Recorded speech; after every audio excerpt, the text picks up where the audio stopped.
E aí galera, aqui é o professor Bruno Carrera e a dica de hoje é sobre teclado, como soar mais bonito no teclado. Bom, eu vejo muita gente que toca os acordes de maneira fundamental, né? Então vai ficar tônica, terça e quinta. Tá correto? Está correto. Mas normalmente as pessoas usam isso em toda a extensão do teclado, mas ele não funciona em toda a extensão do teclado.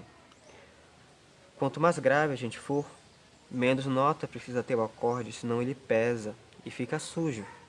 Vejam só.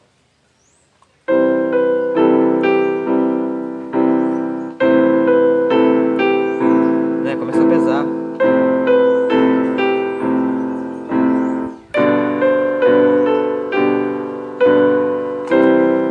Né? Então a primeira dica que eu dou é tirar uma das notas aqui para o acorde ficar mais leve e oitavar para a parte de cima. E pode fazer em forma de arpejo também. Então, a primeira nota que choca é a terça. Então, vou pegar a terça do acorde e passar para a oitava de cima, em forma de arpejo. Aí vai ficar.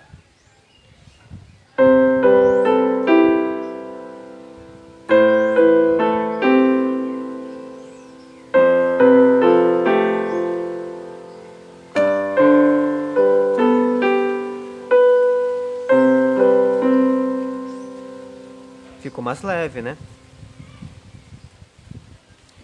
Outra maneira que você tem para deixar o som mais leve, lembrando que quanto mais grave, mais vazio precisa estar o acorde, senão ele suja e ele pesa. Nós podemos usar somente a fundamental do acorde e fazer o resto das notas na mão direita. Então vai ficar fundamental e o acorde completo na mão direita.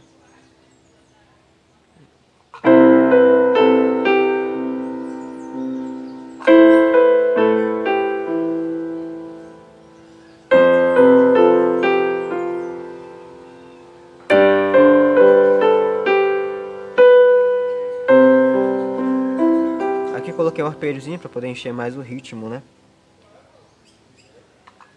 Então vai fazer um acorde cheio na mão direita aqui, você faz só fundamental no grave, né?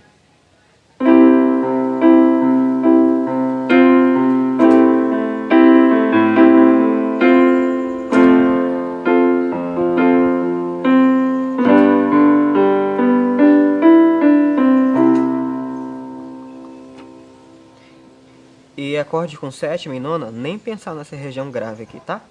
Não funciona. Fica muito sujo e pesado do mesmo jeito. Então essa foi a nossa dica de hoje. Espero que tenham gostado. Dê sugestões para os próximos vídeos, se inscrevam no canal e até a próxima.